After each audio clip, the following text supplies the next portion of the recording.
Cuando entras en una tienda, ¿te has sentido perseguido o acosado por tu rasgo físico? Cuando ves una serie o una película, ¿esperas que el personaje protagónico lo interprete una persona migrante o racializada? ¿Eres padre o madre migrante y te preocupa que tus hijos tengan dificultades sociales debido a tu origen? ¿Cuántas veces, reclamando tus derechos, te han dicho, vete a tu país? Si alguna vez te has hecho estas preguntas, Este podcast es para ti.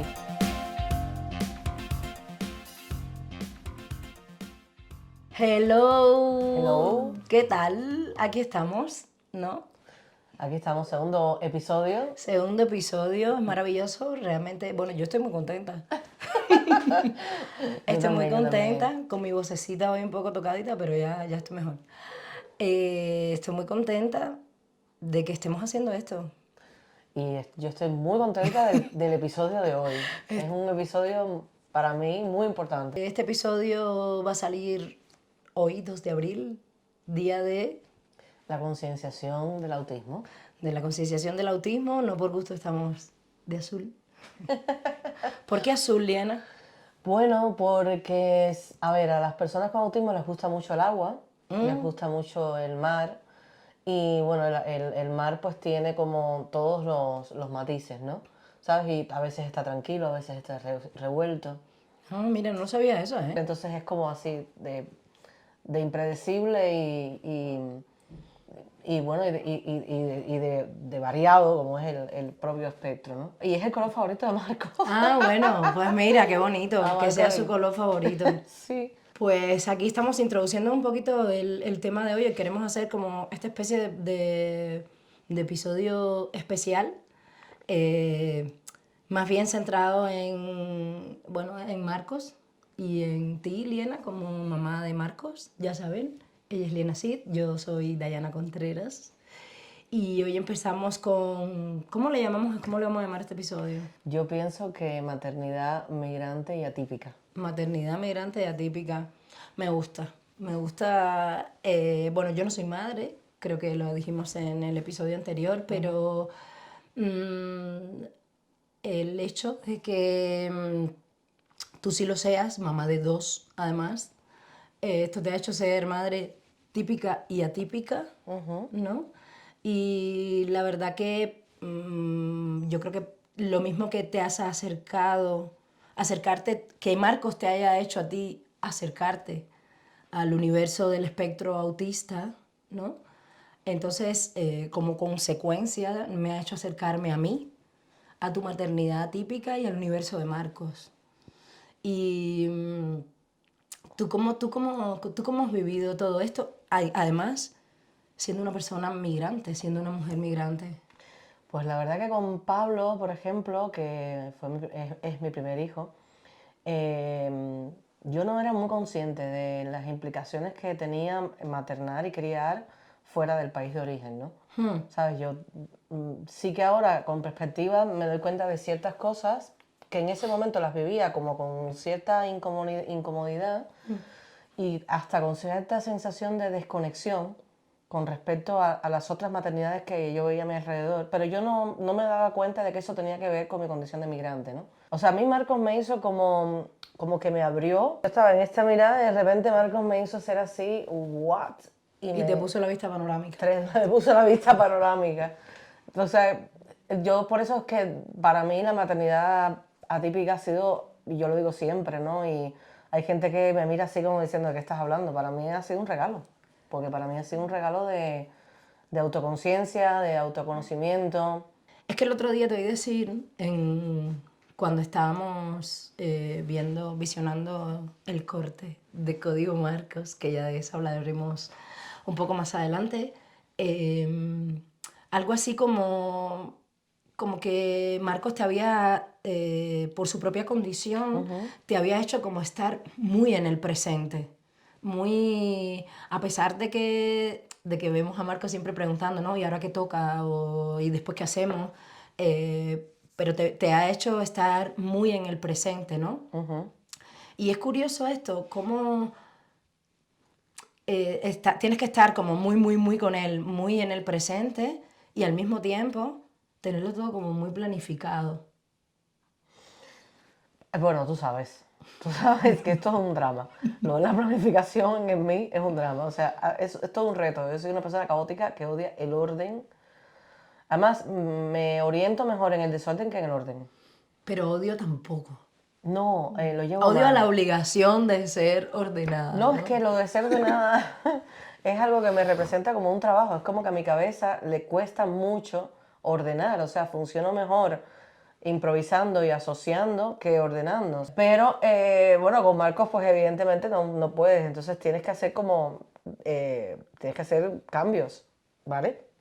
Aún así, el pobre, su mamá ha cambiado bastante y se ha adaptado lo máximo posible, pero aún así él también se ha tenido que adaptar No, por a su supuesto. mamá. Por supuesto, es la mamá que le tocó y es la mamá que eligió, según dirían Los místicos. los místicos. Pero bueno, sí, este tema de vivir en el presente ha sido para mí bueno, uno de los regalos más grandes que me ha dado la maternidad atípica. Para mí la maternidad atípica viene con muchísimos retos, retos y desafíos diferentes a los de una maternidad normotípica, sobre todo relacionados un poco con la expectativa y con las referencias. Esta cosa que he leído a propósito de cosas que te encuentras también por ti, por Marcos, ¿no? Que los padres son como los principales terapeutas de los niños. Tú te conviertes no solo en la cuidadora, sino en la terapeuta. Tener que manejar esta nomenclatura, ¿no? Te coloca a ti en una situación también de aprendizaje constante. Y tú sientes que ese aprendizaje además no lo has tenido que adquirir tú sola prácticamente. O adaptar cosas que has aprendido para que te funcionen con él. Sí, no, tienes que como que negociar y hacer pactos con la situación en general, ¿no? Es verdad que tienes una primera etapa que estás como ese salto al vacío, ¿no? Que estás como que, ¿y esto qué es? ¿Sabes? Pero ya después, cuando vas entendiendo un poco la situación, en mi caso, ha sido súper importante yo misma comprender que hay un camino que tengo que decidir yo, más allá de los caminos que están un poco previstos, ¿no? O sea, yo me negué a a muchas cosas dentro de la maternidad típica y bueno, ahora estoy contenta, sí, o sea, sí que siempre tienes que estar haciendo un poco el balance, ¿no? Pero lo hacen todas las madres también, o sea, todas las madres se sienten culpables, todas las madres se cuestionan si lo han hecho bien o lo han hecho mal, pero precisamente en el autismo es tan variado, ¿sabes? No hay una persona autista que se parezca a la otra y a mí eso me parece súper hermoso porque al mismo tiempo te da mucha libertad, ¿sabes? Ya. El saber que lo que le vale a uno o a 15 no le va a valer al tuyo, ¿sabes?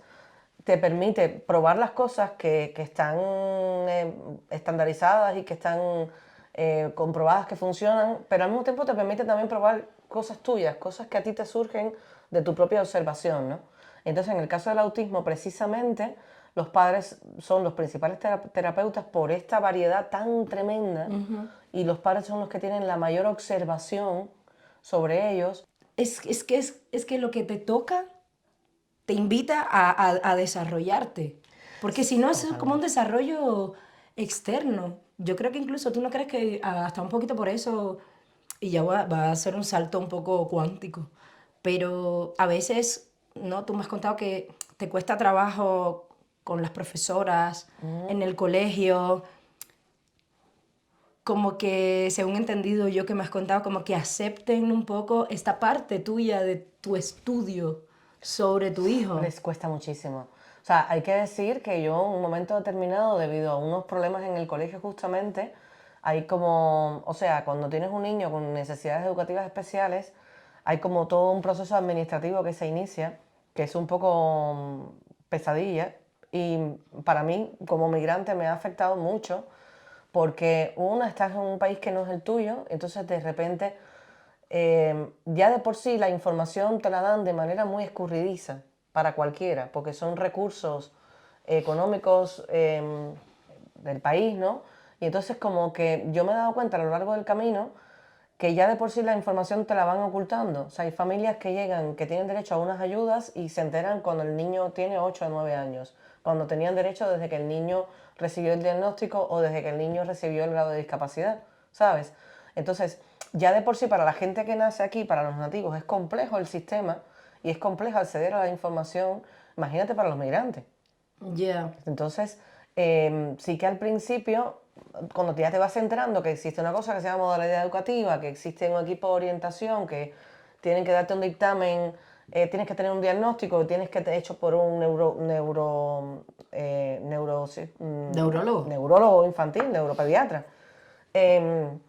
Después tienes que tener un reconocimiento de discapacidad y después accedes a una modalidad educativa que puede ser educación especial, aula TEA, que significa que dentro de un centro ordinario hay un aula de 5 niños que 5 niños autistas, está específica, y aula TEA. Pero bueno, en el aula TEA 5 niños autistas con 2 profesionales, una auxiliar y una psicopedagoga, que se vuelcan en ellos y tienen una X cantidad de horas de apoyo, ¿no? Por ejemplo, Marco tiene ahora en aula TEA unas 12 horas de apoyo. Y luego está ordinaria con apoyos, que sería estar en un colegio ordinario con el resto de niños con una X cantidad de horas de apoyo, que sería, las de Marcos eran 6, o sea, él en aula TEA tiene el doble de apoyo, ¿no? Entonces te dan esta modalidad educativa, un equipo específico, es una movida, o sea, una cita de un año, un lío que te cagas. Después de dar la modalidad educativa, la directora del colegio, segundo de primaria, me coge a mí por banda un día que yo iba a otra cosa y me monta un numerito con la PT del colegio que Marcos tenía que irse a educación especial, que no podían más con él, bueno, una movida. Y yo me fui a la DAT, que es como el organismo que regula todo esto, de Madrid, y allí me dijeron, no, no, no, esto tiene un protocolo. Este niño tiene un dictamen de aula de necesidades especiales con apoyo. Ella no puede mandarlo a educación especial, y menos ella, por su cuenta. Ella llamó a pedir plazas en colegio de educación especial. Y me dijeron, no, no, es que ella ni por su cuenta, o sea, habría que volver a hacer un dictamen de escolarización y que se dictaminara que estaba en una modalidad educativa que no le correspondía, ¿no? Y ahí fue que yo dije, yo me tengo que enterar de qué va esto, porque encima de que estoy como pez fuera del agua, precisamente por mi condición de migrante, porque luego me di cuenta de que era una cosa que hacían con mucha gente y que lo podían hacer. O sea, si tú no ibas a informarte, tú pedías plaza en colegio de educación especial y ellos podían, y te la daban. Porque la última palabra la tienen los padres. Sí, porque esto abre una puerta como a la desprotección también Totalmente. y a la falta de... Porque a ti, tú tienes el niño, Marquitos, tú tienes el niño, pero a ti después, el niño tiene su diagnóstico, pero nadie trabaja con los padres. Jamás. Y creo que eso es un error que tiene el Nadie trabaja sistema. con los padres en función de ese diagnóstico y además, hasta nosotras mismas, hablo de mí y de las otras amigas de nuestro círculo, ¿no?, más cercano, que también te hacemos preguntas. Entonces tú te ves teniendo que dar una serie de respuestas a cosas que ni tú misma sabes y los referentes que serían el colegio, porque no es el primer niño, ese niño no llegó de Marte. No. Hay una trayectoria, ¿no? Hay más niños. Hay más niños. La referencia que tú puedas tener o en quien tú puedas confiar, No puedes. No puedes. entonces, si tú no decides ponerte las pilas, como decimos nosotros en buen cubano, si tú no decides ponerte las pilas, si tú no decides mandarte a correr con esto, con Marcos pasa... Lo que sea. Lo que ellos quieran. O sea, yo decidí, me hice un posgrado en autismo, me lo pagué, pedí un préstamo. Yo pude hacerlo, ¿sabes? Pude hacerlo, no sé ni cómo lo pude hacer. Y ya entonces yo empecé a tratar al colegio desde un lugar que ellos supieran que yo estaba informada. Pero Que te yo das no era cuenta. que yo no era una persona desinformada o una persona con esa vulnerabilidad que ellos presuponían. Es muy desagradable porque nadie te prepara, nadie te prepara psicológicamente para el golpe que supone de repente un diagnóstico, ¿no? A nivel emocional. Todo esto que llaman el supuesto duelo, que le dicen que es el duelo por el hijo sano que no vino. Yo tardé mis años en entender que no era el duelo por el hijo sano, era el duelo en mi caso, por la madre que yo no iba a poder ser, era el duelo por la expectativa de maternidad típica que salta por los aires. O sea, tienes un niño con un diagnóstico y se acabó aquella idea de maternidad típica que tú tenías en tu cabeza. Empieza otra historia, médicos, terapeutas, pelearte con el sistema educativo, pero vamos, no yo. Cualquier diagnóstico, sea de TDAH, de TDA, de dislexia, cualquier niño que tenga cualquier tipo de dificultad de aprendizaje, ya ahí se te acaba todo lo que tú tenías en mente proyectado, con lo cual tu expectativa salta por los aires. Ya no solamente es el tema de que te preparen para esto, sino que es que además te empiezan a tratar como si ya tú supieras. O sea, yo recuerdo llegar a la PT y yo le decía, he Pero trabajado... como que tú lo pariste, tú tienes que saber No, no, cómo ya, va esto. no, es tu problema. Tú Ya. tienes que saberlo todo. Entonces era un tratarte todo el tiempo, todo el mundo, hablándote de cosas.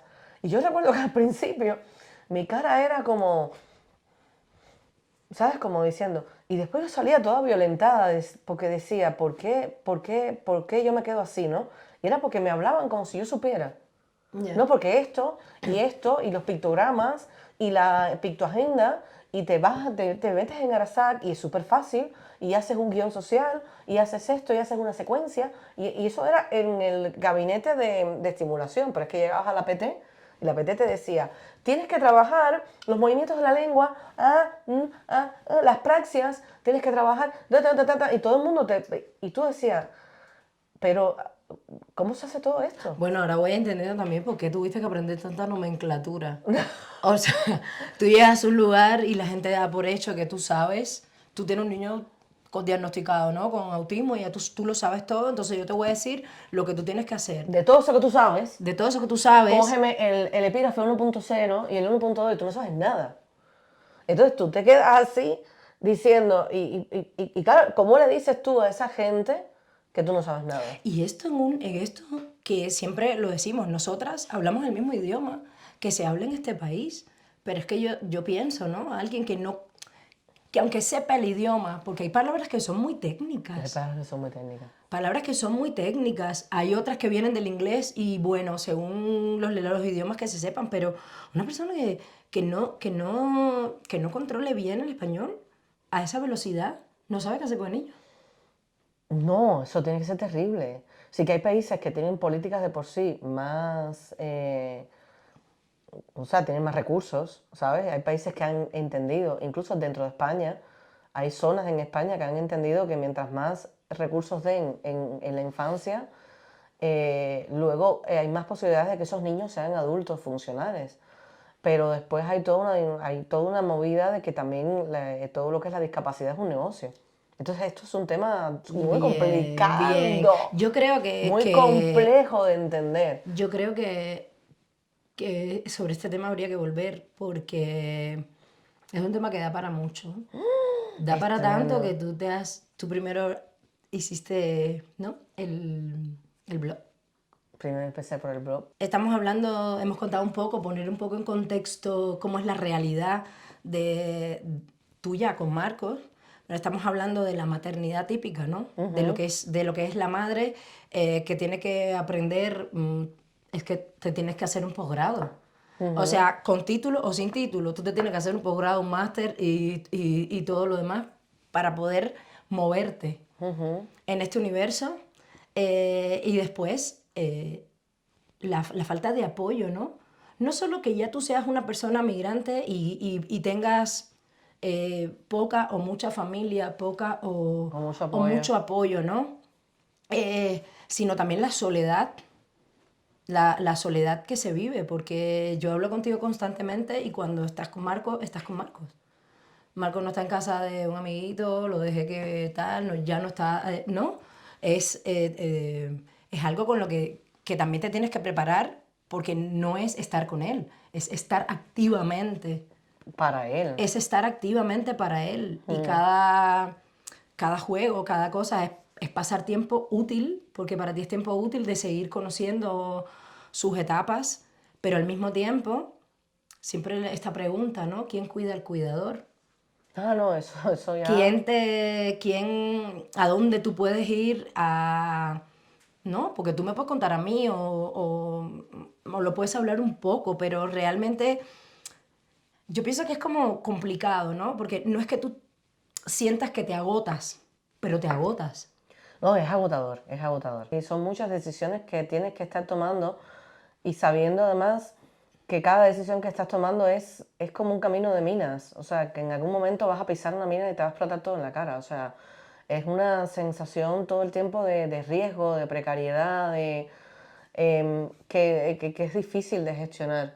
Tienes que tener el cerebro todo el tiempo en modo supervivencia. Y ¿Cómo están las neuronas entonces? por Esas eso cuando tengo que organizar, ellas me dicen, no, pero si no Basta. suficiente. Basta.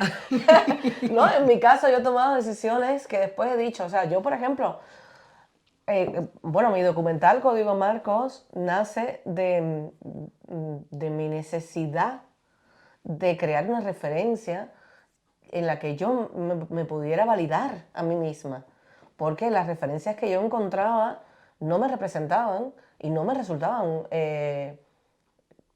válidas para mí, o sea...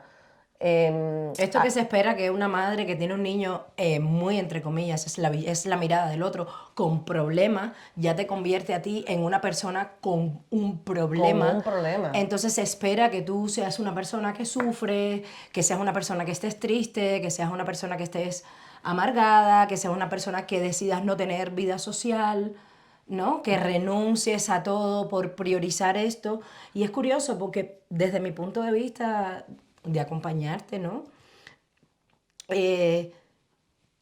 Tú, por supuesto, que renuncias, pero al mismo tiempo participas de todo esto, porque es que si no, yo creo que no se puede. No se puede, o sea, yo hice como... Tú estás haciendo tu documental, estás escribiendo el blog, intentas también de vez en cuando compartir, generar espacios donde, ¿no? No, es que tienes que empoderarte, o sea, de repente yo lo que sentía era que era como un túnel negro por el cual yo me iba a precipitar así y claro, tú eres mamá, tú sabes que de tu bienestar depende el bienestar de tu hijo. Yeah. Entonces tú no puedes precipitarte por ese túnel. Y yo miraba a mi alrededor y lo poco que yo veía era esa mirada, bueno, esas madres sacrificadas, esas madres sufridas, esa mirada sobre mí, ¿no? O esas madres que en una carrera sin fondo, ¿no? Por hacer los materiales, por hacer las agendas, por tenerle al niño todo así esquematizado, esta cosa de no ir a lugares públicos porque el niño puede tener una crisis, es que son tantas cosas, A tener en cuenta, ¿no? tantas variables que tú tienes que ir decidiendo con cuál te quedas, ¿no? Entonces yo en el fondo fui quedándome con las que me ayudaban a mí a tener una experiencia de maternidad lo más significativa posible. Yeah. Las que me ayudaban a mí a renunciar lo menos posible a ese modelo de expectativa de maternidad típica, ¿sabes? O sea, yo hice muchas cosas buscando no renunciar a esas expectativas y disfrutar. Ya, Disfrutar porque yo veía que Marcos tenía muchas dificultades, pero también veía muchas cosas hermosas en él. Y yo Pero las dificultades las tenía él o su propia condición, al no ser típica, o sea, su propia condición a ser atípica, llamamos dificultades a eso que no entra en la norma. No, claro, desde luego, las dificultades de Marcos tienen que ver con, en el fondo, ellos se ven obligados a comprender y a vivir en unas normas que no están pensadas para personas como ellos. O sea, Yeah. esta cuestión de la percepción del tiempo, o sea, somos nosotros los que tenemos esa necesidad de ver el tiempo así, ¿no? De entender un pasado lejano, un futuro cercano, un pasado inmediato, un presente, o sea, todas estas, esta percepción temporal nuestra es una percepción temporal que admite nuestro cerebro. El Ya. cerebro de ellos no funciona así. Claro. Entonces, pues desde ahí, desde intentar vivir con una cantidad de personas que percibe de una forma y él percibe de otra, ¿sabes? De ahí viene porque él tiene que esforzarse para ser como esa mayoría. La masa. La masa. Entonces, en el fondo es una discapacidad en cuanto a nosotros. Ya.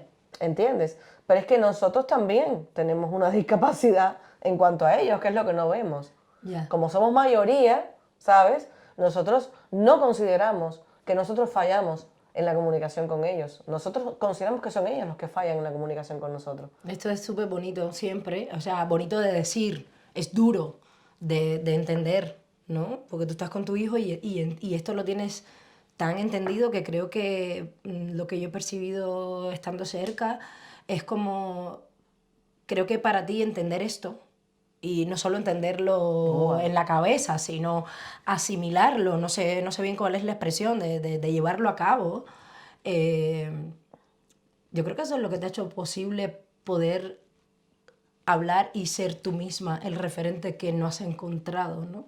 Sí, yo me he convertido en el referente que no he encontrado porque me negaba a asumir ese rol que socialmente se me otorgaba. Y además, siendo migrante, estando divorciada, o sea, me daba mucho dolor porque al final, al ser yo esa madre que causaba, esa madre vulnerable, él era más aún ese niño problema, ¿entiendes? Entonces la única manera de intentar transformar la mirada sobre él Era también transformarlo era sobre ti. transformarla sobre mí, pues si no se transformaba sobre mí era imposible.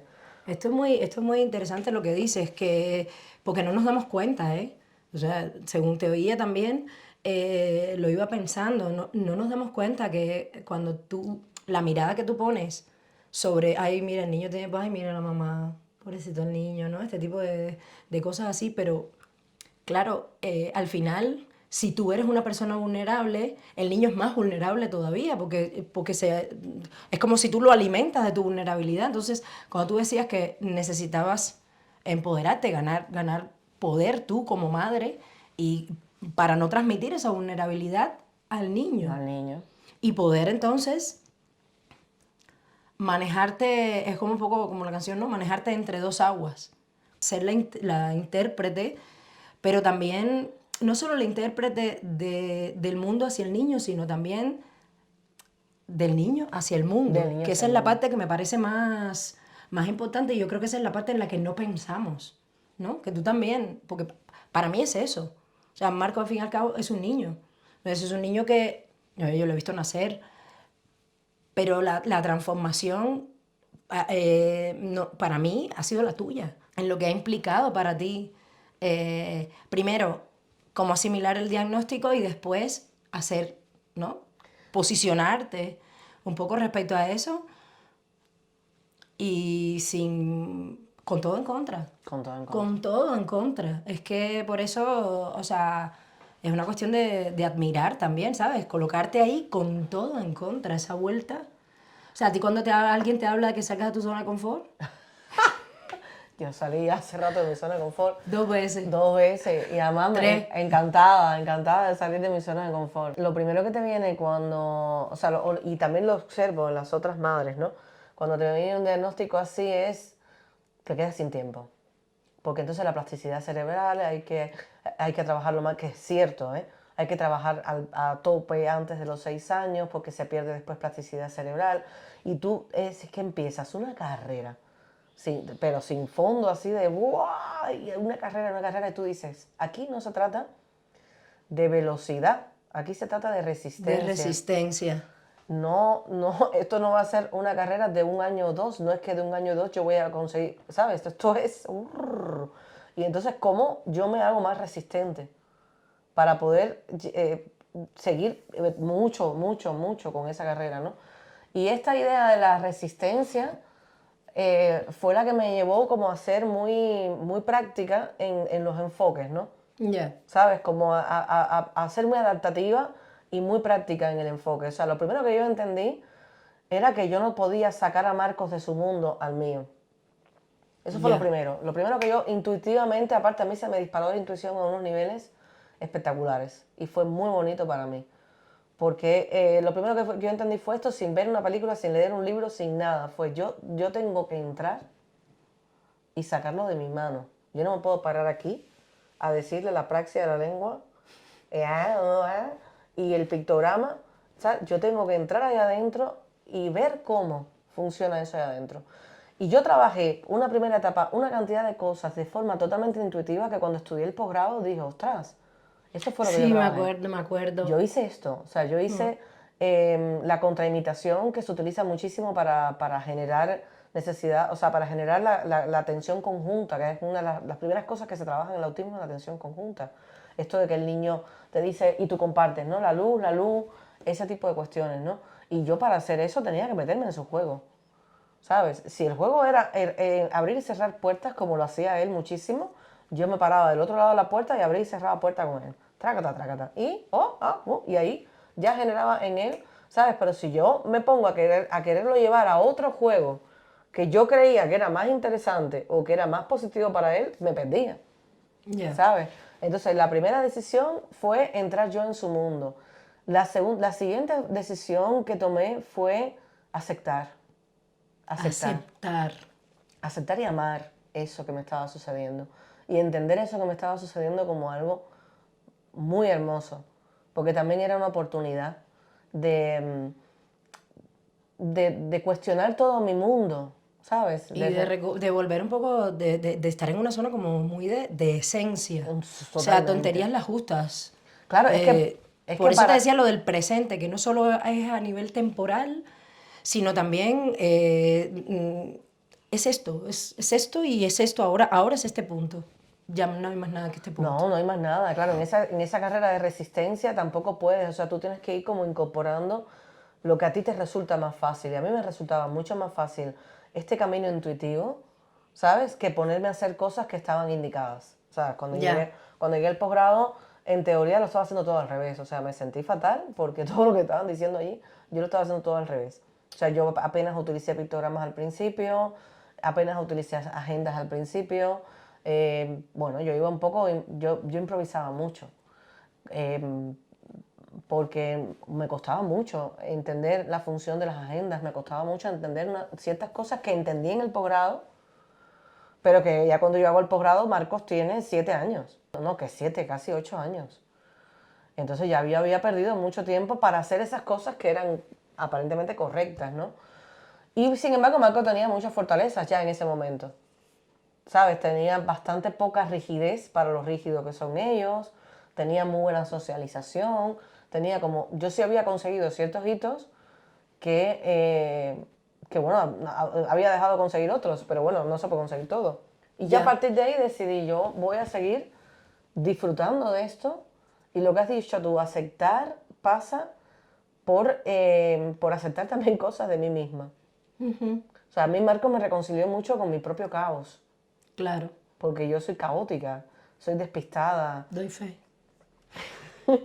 Ya sabes cómo soy tremenda. Yo soy neurodiversa, sí o sí, vamos. Y al final, toda mi vida me representaba un esfuerzo espantoso no ser esa persona. Ser organizada, ser una persona que tuviera todo previsto, ser una persona con una lógica X, que yo lo pienso todo al revés y doy la vuelta y después encuentro el principio. Yo primero encuentro el final y después voy al principio. Entonces, Marcos me reconcilió con todo eso. Y la única forma que yo tenía de aceptar a Marcos y de conectar con Marcos era aceptándome y conectándome conmigo misma. Bueno, hoy, que no lo hemos dicho al principio, pero bueno, nosotras somos así caóticas, ¿no? Caóticas. A mí se me pegan cosas. No, yo también tengo mi caos, todos tenemos nuestros caos. Entonces, no hemos dicho, pero hoy vamos a iniciar una sección nueva que, bueno, la va a presentar Tatiana. Ya se presentará ella misma, pero bueno, hemos querido contar con Tatiana, que también es mujer, migrante y madre, y psicóloga. Y psicóloga. Y que tiene cierta experiencia también trabajando con familias diversas. Y ella a ella misma ha nombrado su sección Mirando con lupa.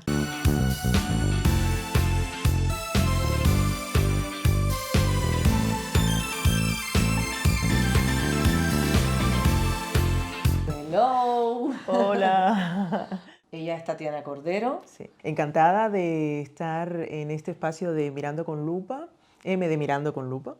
Cuando una mamá migrante se encuentra afrontando la maternidad y encima de esta maternidad es atípica, ¿cuáles son esos retos y esos desafíos para esta mujer que no está culturalmente en su entorno, que puede estar afrontando un montón de realidades? Sí, o sea, la madre migrante vive un estrés adicional, o sea, porque, como bien tú dices, está la parte cultural, o sea, asimilar sus hábitos, sus costumbres, sus valores sus tradiciones, incluso en el manejo del apoyo y del cuidado. O sea, cada cultura también tiene su modo de entender el apoyo y el cuidado, ¿eh?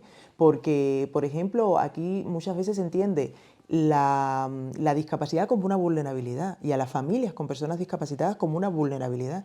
Y hay culturas donde la discapacidad está mucho más integrada y culturas sociales, pero también culturas familiares, ¿eh? Donde no se ve y no se entiende y no se vive la discapacidad como una limitación. Se ve como una parte más de la vida de esa familia. O por otras experiencias, ¿no? A lo largo de la vida de esa familia en la que la discapacidad o la diferencia ha estado presente, no sé, o por otros discapacitados o por algún trastorno mental, que es otro tema también, o sea, o por simplemente personas bastante, o sea, en la familia somos bastante singulares, ¿no? Entonces, tienen una manera de entender el cuidado y el apoyo, no necesariamente en términos de vulnerabilidad. Entonces, ese ajuste, ¿no?, a una cultura donde la tendencia es a ver la discapacidad como una vulnerabilidad, es un elemento también de choque cultural. Sí. Porque cuando te enfrentas con ello, te tienes que enfrentar con que en la asistencia social o en el colegio o con las tutoras, el modo de ver a esa persona adulta que está a cargo es como una persona a la que hay que asistirla, que no tiene referentes, que tengo que educarla, que tengo que darle pautas, cuando las personas en el repertorio cultural particular, esas madres, esas familias, traen una experiencia y traen un itinerario también. En cuanto a lo económico, sin duda, hay mucho apoyo, muchos servicios complementarios que se necesitan muchas veces y que por razones económicas, por razones laborales, por razones de información y conocimiento muchas veces para acceder a esos recursos sin disponer, ¿no?, de toda la información o simplemente porque tienes que hacer el itinerario para irte informando. Claro. Y entonces todo eso supone también un estrés, o sea, hablando de las fuentes de estrés.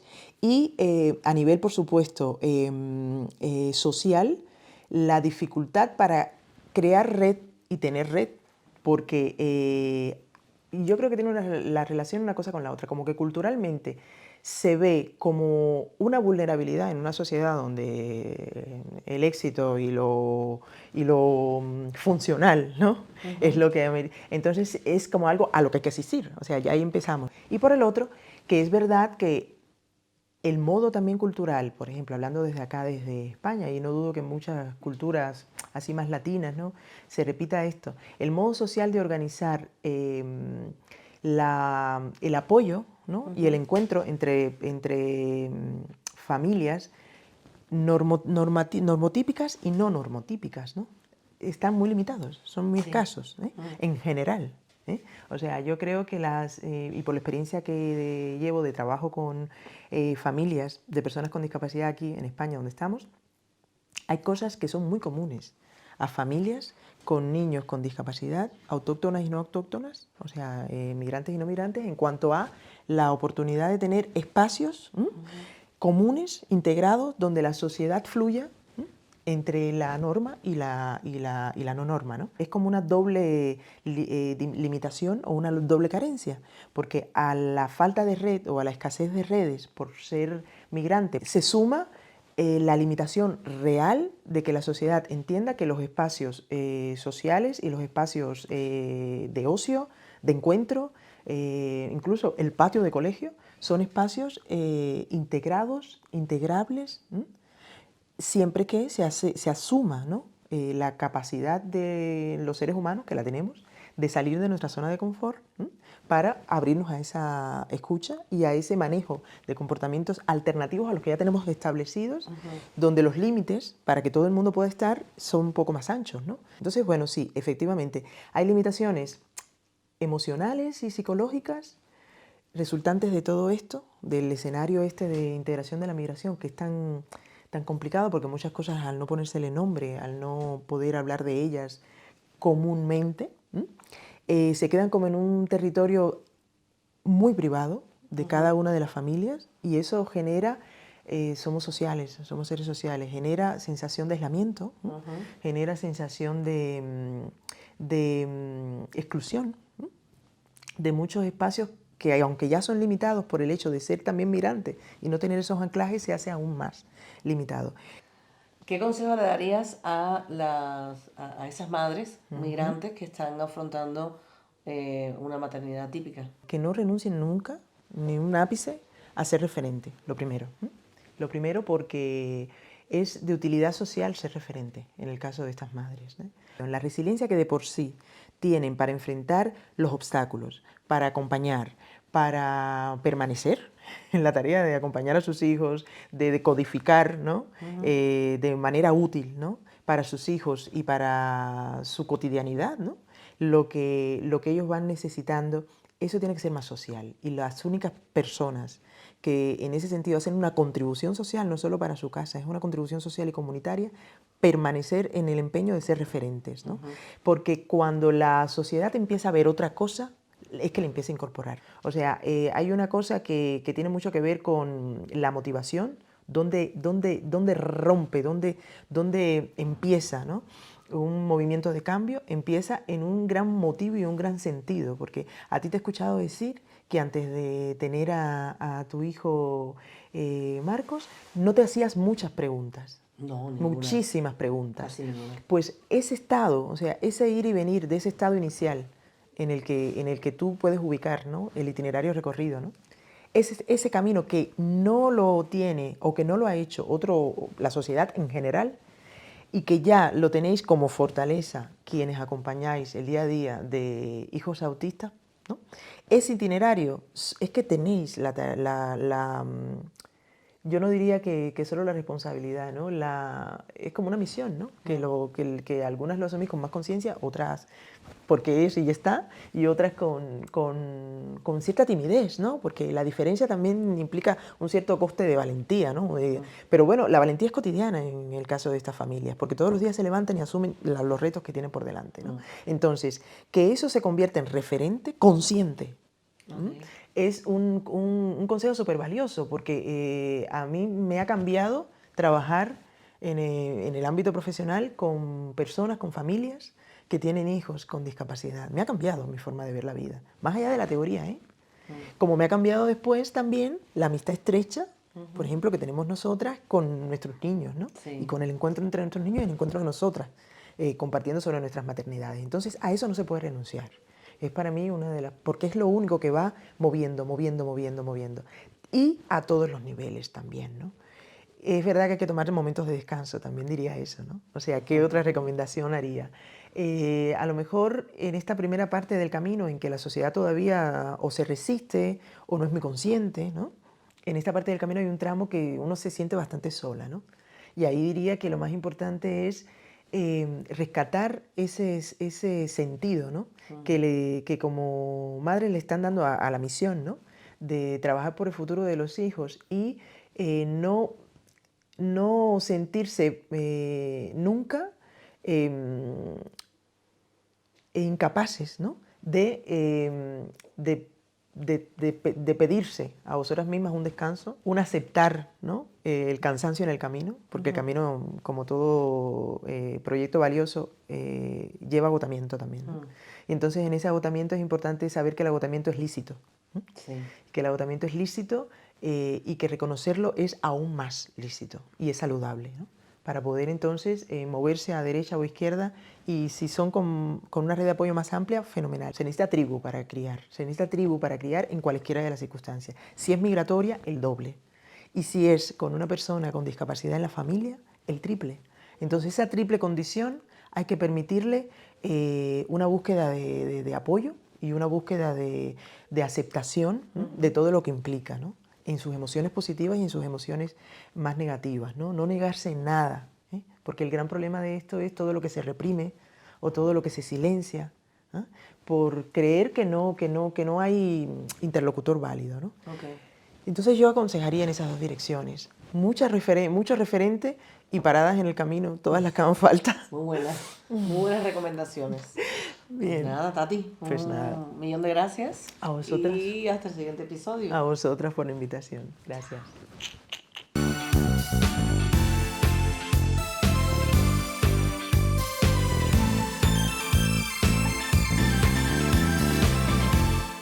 Hay un poema, el poema del puente. Ah, ese poema. me cambió la vida. Que, bueno, yo creo que si lo tienes por ahí deberíamos como que leerlo como para el final, cerrar un poco. Sí, ese poema es precioso. Porque da como mucha... para mí ese poema, cuando tú me lo leíste, y escrito por una persona... De Jean Sinclair. Exacto. El poema a ti te marcó, te reafirmó muchas cosas. Entonces, para mí es un poema que arroja como mucha luz sobre lo que es el autismo, pero sobre todo lo que no vemos, ¿no? Sí, a mí ese poema fue el que me dio también la idea de... Porque en el poema él describe una cantidad de cosas que él... Un esfuerzo descomunal que él hace para construir un puente, supuestamente un puente para conectar con otro lado, ¿no? Es como ese símbolo del puente desde la neurodiversidad hacia lo neurotípico.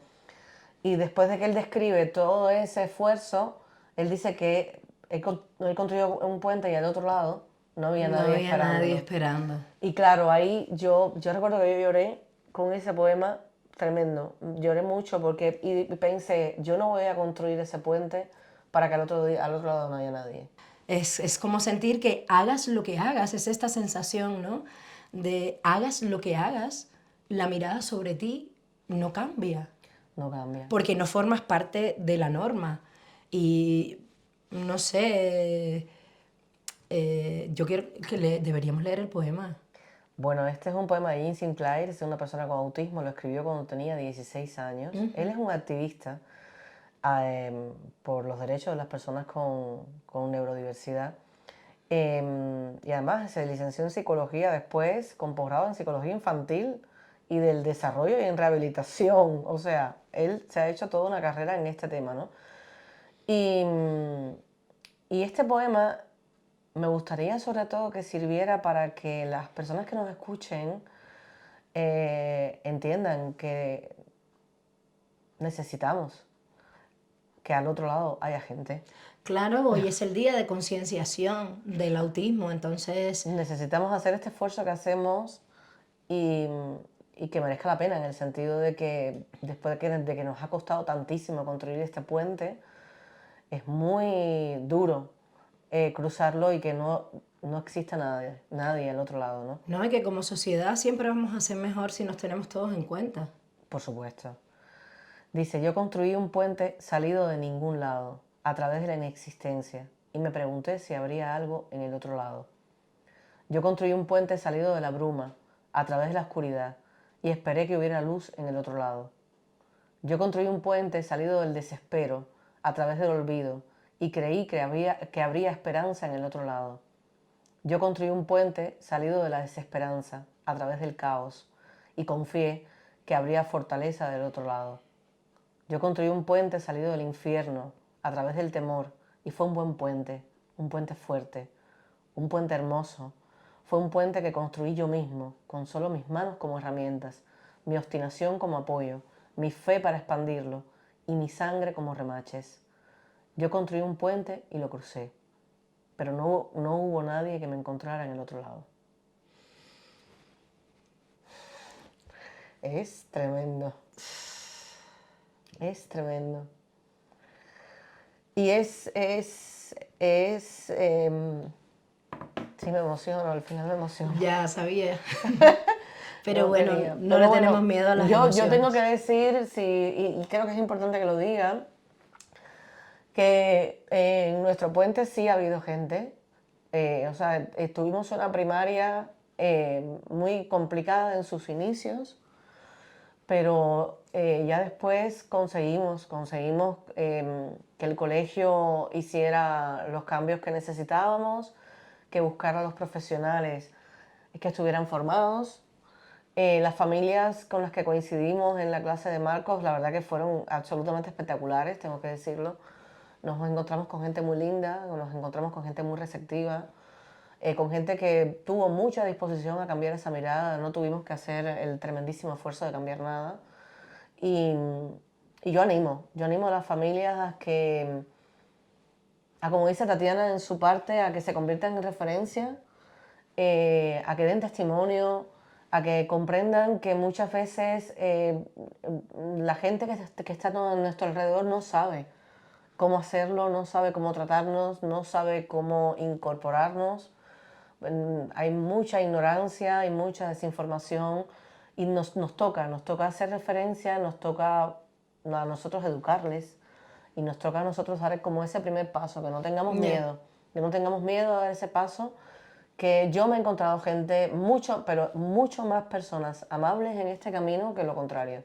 O sea, pero considerablemente, ni siquiera el doble, el triple, el cuádruple de personas receptivas en relación a personas no receptivas. Y esto lo apoyo yo, que me estoy cerca del autismo por ti, por Marquitos. Y es importante para uno, porque se te abre el mundo. Se te abre el mundo, una realidad que a lo mejor para ti no es importante, no está en tu cotidianidad, pero se te abre el mundo, se te abre el mundo a entender el derecho de todas las personas. Y se te abre el mundo a querer contribuir a una sociedad mejor para todas. Me he puesto un poco profunda, pero sí. No, sobre todo se te abre la posibilidad, porque en realidad todos somos diferentes. Exacto. O sea, es que entonces todos tenemos lo que llamamos neuras, ¿no? Nuestros, ¿cómo se dice eso? Cuando tú tienes nuestros TOC, ¿no? Sí. Todos tenemos nuestras obsesiones, todos tenemos nuestro punto, y gracias a Dios tenemos nuestro punto diferente. Y entonces anulamos la diferencia para formar parte de. Exacto. Y entonces en ello nos dejamos nuestra singularidad en el camino. Y es muy liberador. Y es muy liberador validar nuestra propia singularidad y validar nuestra diferencia.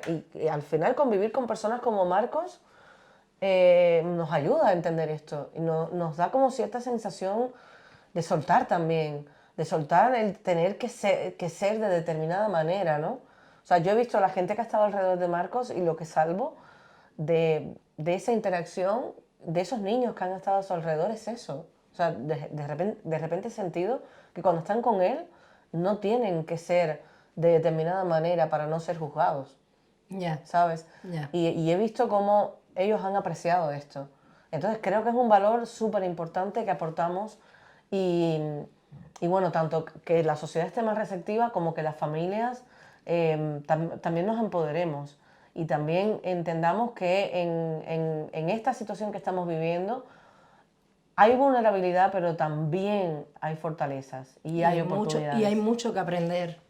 Y hay mucho que aprender. Ya tenemos redes. Sí. Entonces, tenemos nuestro canal de YouTube, tenemos TikTok, tenemos Instagram, Mujer Migrante Madre, ahí pueden buscarnos. Si les ha gustado el programa, dejarnos los comentarios, suscribirse a nuestros canales, por favor. darnos seguir, si les parece importante estos contenidos Y hasta la siguiente. hasta la siguiente. Bye.